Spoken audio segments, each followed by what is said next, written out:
Hello everyone, this is Professor Pawan Shwankar and I welcome you in 8th lecture of Machine Design and Drawing 2. And our today's topic is design of shaft on the basis of rigidity, and the next portion is design of keys. Okay, so let us go for it. uh, Design of shaft on the basis of rigidity. Before we start this concept, we must know what is meant by torsional rigidity. Actually ये term हमने वैसे तो second year third से mechanics of material में cover की है, जब हमने टॉर्शन इन शाफ्ट और टॉर्शन इन स्प्रिंग पढ़ा था. ओके, सो अब टॉर्शनल रिजिडिटी है क्या? ये टर्म का मतलब होता है कि एक unit deflection, unit angular deflection unit length में लाने के लिए जितना टॉर्क लगेगा उसे कहते हैं टॉर्शनल रिजिडिटी. मैं रिपीट कर रहा हूँ कि suppose 1 degree deflection, 1 metre length में 1 डिग्री डिफ्लेक्शन लाने के लिए जितना टॉर्क लगेगा उस टर्म को बोलते हैं torsional rigidity. Okay, so and it is very important when we consider any mechanical element like a shaft for the automobile assembly, just like a camshaft हो गया. ठीक है, जो परमिसिबल एंगुलर डिफ्लेक्शन है commercial use के लिए, commercial use shaft के लिए, वो है 0.25 डिग्री. लेकिन लाइन शाफ्ट या फिर ट्रांसमिशन शाफ्ट में वो जो रेंज रहेगी एंगुलर डिफ्लेक्शन की वो है 2.5 to 3 degree per metre length. Okay, so I hope कि आपको टॉर्शनल रिजिडिटी समझ में आ गया है. मैं रिपीट कर रहा हूँ कि 1 degree angular deflection 1 metre length में लाने के लिए जितना टॉर्क रिक्वायर्ड रहेगा उस शाफ्ट में, उस टर्म को बोलते हैं टॉर्शनल रिजिडिटी. और it can be product of modulus of rigidity and polar moment of inertia. मतलब C इंटू जे जो हमने देखा था, C बोलो या फिर J बोलो, जैसे इस रिलेशन में G यूज़ किया है, not J, G. G is modulus of rigidity into polar moment of inertia, मतलब J. तो इस प्रोडक्ट को बोलते हैं टॉर्शनल रिजिडिटी. ठीक है, तो टॉर्शनल रिजिडिटी फाइंड आउट करने के लिए इक्वेशन यूज़ होगा, जिस इक्वेशन को बोलते हैं pure torsion equation, that is T/J is equal to G into theta by L. Okay, तो ये जो इक्वेशन है, ये इक्वेशन में टर्म है T is a torque required, okay, and J is a polar moment of inertia, G is modulus of rigidity, theta is angular deflection and L is length of shaft. ठीक है, बाकी सब चीज़ें आपको known है. अब इसमें और एक टर्म है polar moment of inertia. So polar moment of inertia क्या है? Polar moment of inertia can be defined as moment of inertia of area about its plane perpendicular to about its axis perpendicular to plane passing through the CG of that figure. Just like हम यहाँ पे polar moment of inertia shaft के cross section के लिए consider कर रहे हैं, तो polar moment of inertia of area, circle का area, about its axis perpendicular to plane passing through the centre. C G क्या रहेगा सर्कल का? Centre. Passing through the C G of that figure, मतलब centre of the circle. So that will be the polar moment of inertia, जिसकी value solid shaft और varying shaft, hollow shaft के लिए कुछ ऐसी है. So for solid shaft π/32 d⁻⁴, और hollow shaft के लिए π/32 d⁻⁴ माइनस di⁻⁴. ओके, ये वाला और ये. नेक्स्ट कंसेप्ट है लैटरल रिजिडिटी. अब लैटरल रिजिडिटी क्या है? जो लैटरल डिफ्लेक्शन रहेगा when shaft is subjected to torque, और मतलब स्पीड में है, मोशन में है, टॉर्क सब्जेक्टेड है, तो उसमें जो लैटरल डिफ्लेक्शन आएगा, जो अपने डिफ्लेक्शन हम पढ़ा था इससे पहले, DL is equal to PL/E like. ठीक है, तो ये जो डिफ्लेक्शन है इसकी वजह से क्या होगा कि जो मेंबर उस पर माउंटेड है उससे शाफ्ट का CG आउट ऑफ बैलेंस आ रहा है. मतलब पहले तो शाफ्ट का CG उसके एक्सिस से मैच हो रहा है, धीरे धीरे जितने भी मैकेनिकल मेंबर्स उस पर अटैच हो रहे हैं उसकी वजह से उसका वेट बढ़ रहा है और उसका CG नीचे या ऊपर शिफ्ट हो रहा है. उसकी वजह से आउट ऑफ बैलेंस फोर्सेस और बढ़ रहे हैं. सो जैसे जैसे फिर ये CG बढ़ेगा वैसे वैसे लैटरल रिजिडिटी उसकी कम कम होगी. Okay, so lateral rigidity for uniform diameter can be found out by the formula which we have used in strength of material. But अगर शाफ्ट का डायमीटर वेरिंग है तो उसकी लैटरल रिजिडिटी फाइंड आउट करने के लिए जो फॉर्मूला है वो आपको दिख रहा है नीचे, d2y/dx², d2y/dx² is equal to m/ei, जिसमें जो नोटेशंस है m/ei, उसकी मीनिंग क्या है? m stands for bending moment of shaft, e is Young's modulus of material of the shaft and i is moment of inertia. देखो j अलग है, j is polar moment of inertia and i is moment of inertia. अगर ये फिर से हम shaft के लिए यूज़ कर रहे हैं तो मोमेंट ऑफ इनर्शिया की वैल्यू रहेगी π/64 d⁻⁴, लेकिन पोलर मोमेंट ऑफ इनर्शिया की वैल्यू रहेगी π/32 d⁻⁴। डिपेंड्स है, फिर सॉलिड शाफ्ट है तो एक ही डी है, हॉलो शाफ्ट है तो d⁻⁴ माइनस di⁻⁴ हो जाएगा। ठीक है, क्लियर है? तो लेटर रिजिडिटी से क्या हो रहा है कि बस आउट ऑफ बैलेंस फोर्सेस उसमें ज़्यादा इंड्यूस्ड हो रहे हैं। नाउ जो हमने अभी तक डिस्कस किया है torsional rigidity and lateral rigidity, उस पर एक एग्जांपल न्यूमेरिकल है। एक्चुअली इस न्यूमेरिकल का मतलब ये न्यूमेरिकल वैसे तो पूछे नहीं जाएंगे, और ये जो न्यूमेरिकल आपको पीपीटी पे दिख रहा है ये न्यूमेरिकल हमने थर्ड सेम मैकेनिकल में मैकेनिक्स ऑफ मटेरियल में पढ़ा है, जिसमें टॉर्शन इन शाफ्ट में हमने डायमीटर फाइंड करना है शाफ्ट का। ठीक है, उस केस में हमने ये न्यूमेरिकल सॉल्व किए। ये न्यूमेरिकल है, steel spindle transmit 4 kilowatt at 800 RPM. Steel का स्पिंडल आप शाफ्ट बोल दो, ठीक है, और वो 4 किलोवाट इतनी पावर ट्रांसफ़र कर रहा है कितने आरपीएम पे? 800 आरपीएम पे। एंगुलर डिफ्लेक्शन जो डिग्री में दिया है वो 0.25 डिग्री है पर मीटर ऑफ द स्पिंडल, मतलब लेंथ भी 1 मीटर है। वहाँ पे बोला है कि angular deflection should not exceed 0.25 degree per metre of the spindle, मतलब थीटा दिया है 0.25 डिग्री और लेंथ क्या रहेगी? पर मीटर बोला है तो 1 metre. If the modulus of rigidity of the material of the spindle is 84 giga pascal, यहाँ पे क्या वैल्यू दी है? आप जी बोलो या फिर सी बोलो, modulus of rigidity 84 giga pascal है। Find the diameter of the spindle and shear stress induced in the spindle. So depends on the given data, we need to find out diameter and the shear stress मतलब tau. तो यहाँ पे आपको दिख रहा है जो डाटा दिया है, इसमें पावर दिया है 4 kilowatt, that means 4000 watt, 4 × 10⁻³ RPM 800 RPM है। थीटा मतलब एंगुलर डिफ्लेक्शन है 0.25 डिग्री, 0.25 डिग्री को कन्वर्ट किया है रेडियन में मल्टीप्लाइंग π/180, तो वैल्यू है 0.0044 रेडियन। ठीक है, नाउ अब डायमीटर निकालना है, तो यहाँ पे एक्चुअली यूज़ किया इक्वेशन टॉर्क का। एक्चुअली वो पावर का इक्वेशन है, पावर का इक्वेशन क्या था? P is equal to 2π/NT/60, ये सिंपल फार्मूला यूज़ किया पावर का, जिसपे से यहाँ पे टॉर्क निकला है।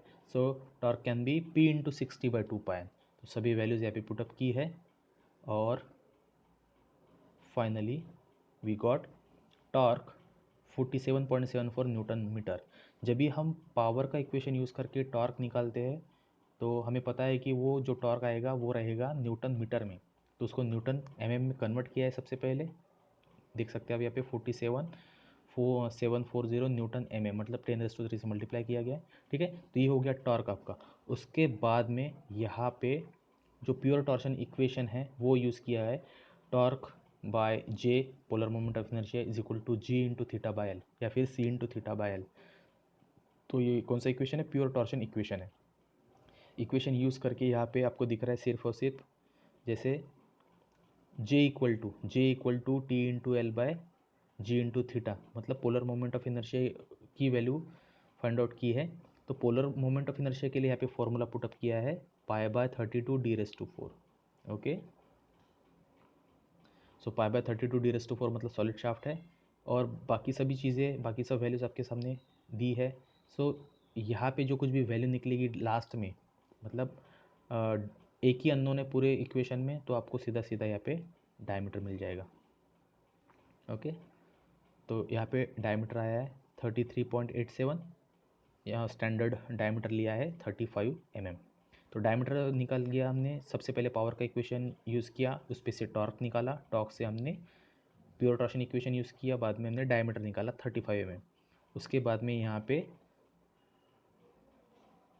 इक्वेशन अभी टाउ कंसिडर किया हमने, शियर स्ट्रेस है सपोज, तो एक इक्वेशन यूज़ किया हमने, equation of torque in terms of shear stress. So T is equal to आपको पता है pi by 16 tau D cube, ये इक्वेशन है, यहाँ पे देख सकते हैं आप।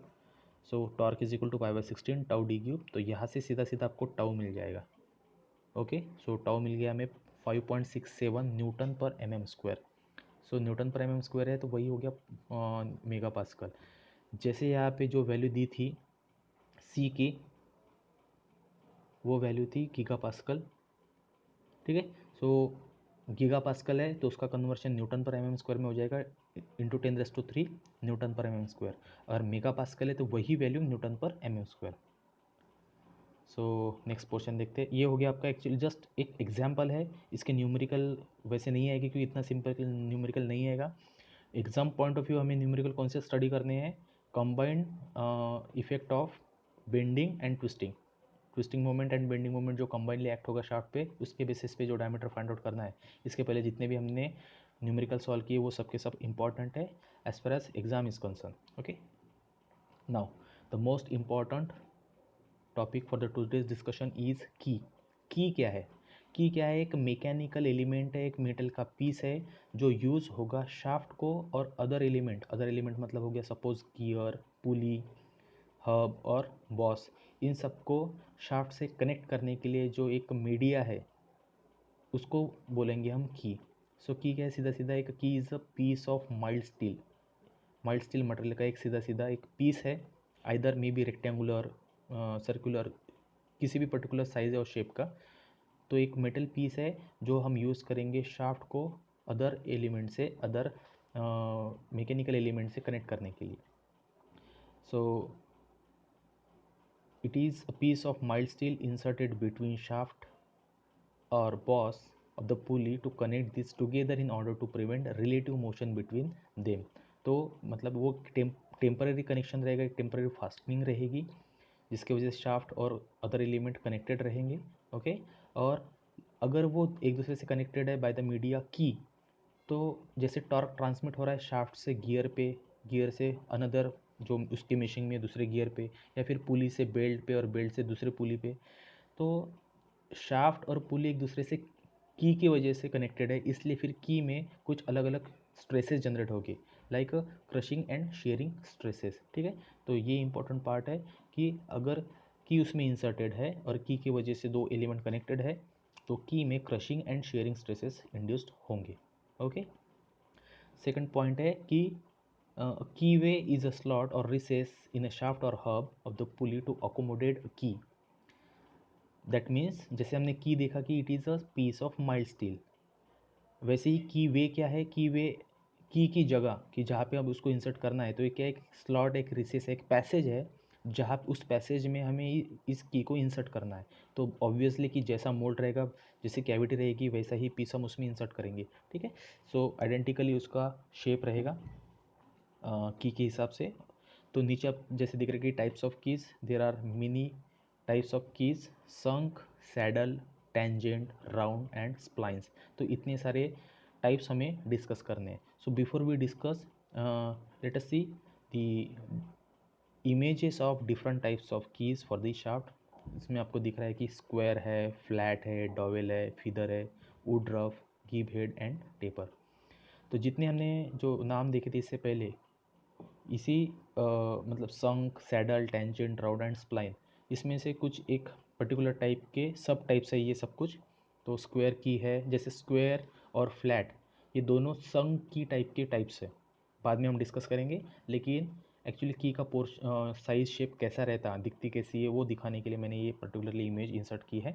सो first one is a square, then flat, then dowel. Dowel मतलब एक सिंपल सी राउंड की है, then feather key, Woodruff key, गिव head key and taper key. So let us discuss संक की। संक की क्या है? Sunk key are provided half in a keyway of the shaft and half in a keyway of the hub और boss of the पुली।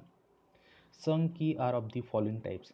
जैसे sunk की actually इस image में show की गई है, यहाँ पे ये जो बॉक्स आपको दिख रहा है ब्लू कलर का, ये की है जिसमें W stands for its width and T stands for its thickness मतलब हाइट। तो उसका फ्रंट व्यू होगा, ये उसका साइड व्यू है यहाँ पे, ठीक है। तो फ्रंट व्यू से दिख रहा है कि इसकी विड्थ, उसकी थिकनेस।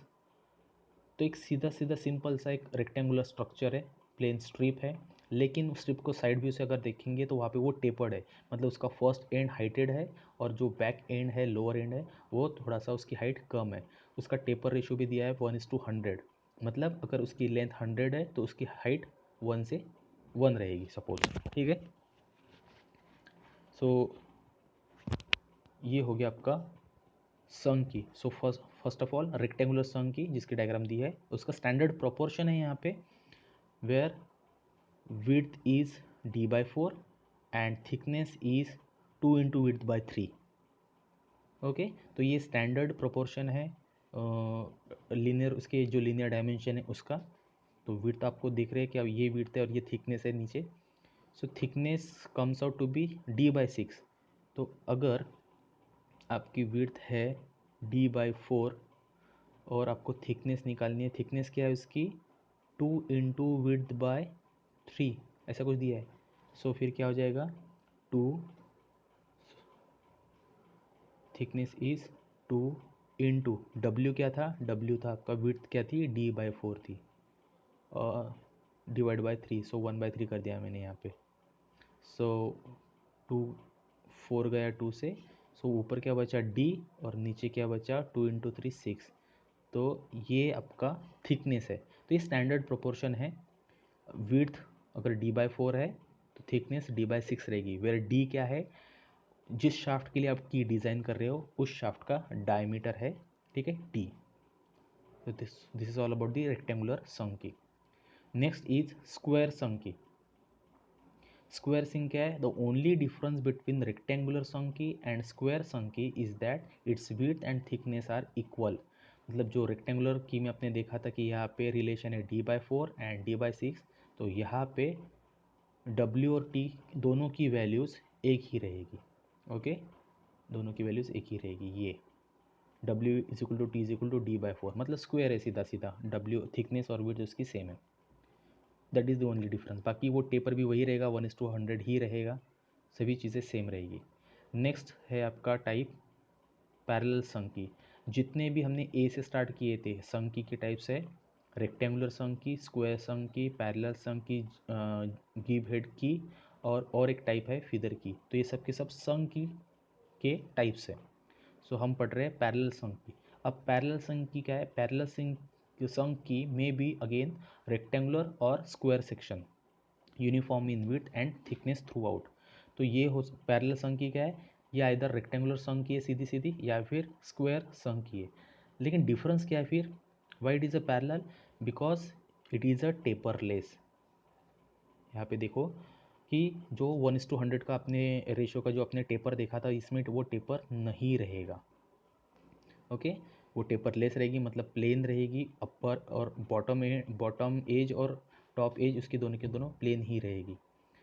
और specially pulley gear other mating pieces is required to slide along the shaft. ये पैरेलल की वहाँ पे यूज़ होगी जहाँ पे जो एलिमेंट्स है लाइक पुली गियर और जो कुछ भी अदर एलिमेंट है, हब है, जिस शाफ्ट पे हमें माउंट करने हैं, तो उसका मूवमेंट एक्चुअली हो सकेगा। अगर आप पैरेलल की यूज़ करते हैं तो शाफ्ट पे इस डायरेक्शन में, टू एंड फ्रो डायरेक्शन में वो मूव हो सकता, रोटेट नहीं होगा लेकिन एक्चुअली मूव हो सकता। कब, जब हम पैरेलल की संघ की यूज़ करेंगे। तो ऐसी अगर रिक्वायरमेंट है तो हम पैरेलल की संघ की यूज़ करेंगे। अगर फिक्स करना है एक ही जगह पे तो रेक्टेंगुलर और स्क्वायर संघ की यूज़ करेंगे।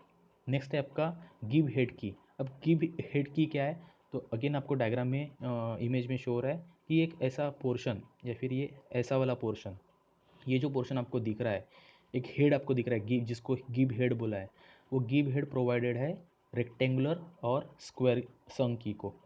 तो वो हो गया गिव हेड की। अब इसका ये इसका मतलब मीन क्या है, why it is provided, it is provided to facilitate the removal of the key. Only easy removal के लिए बस एक हेड वहाँ पे प्रोवाइडेड है।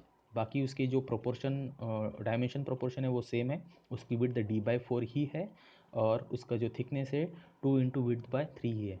वहाँ पे दिख नहीं रहा है, यहाँ पे ये पोर्शन है 2 विड्थ बाय 3, मतलब वही आपका d बाय 6 ही रहेगा।